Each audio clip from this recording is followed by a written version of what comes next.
Следните 30 години особено на мода са така наречени технократи, които вярват, че министрите и въобще всичко, което по природа е политическа фигура, трябва да са експерти, независими или как беше последното, равно отдалечени.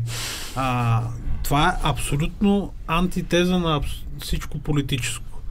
Политическите фигури, министри, премиери, заместник министри и така нататък, те трябва да са политици преди всичко.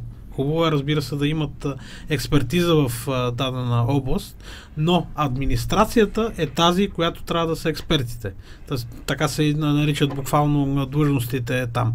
И тази администрация трябва да изпълнява, разбира се, в съответствие с законодателството, политическата линия, на който е избран за на който хората са казали. На който хората са казали. Това със сигурност не е някакъв нов проблем. Отново ще напомня за този велик британски сериал "Да, господин премиер", в който виждаме, че още преди 40 години в Великобритания всъщност тази администрация е била пряко намесена в решенията, които всъщност трябва да се взимат от политиците.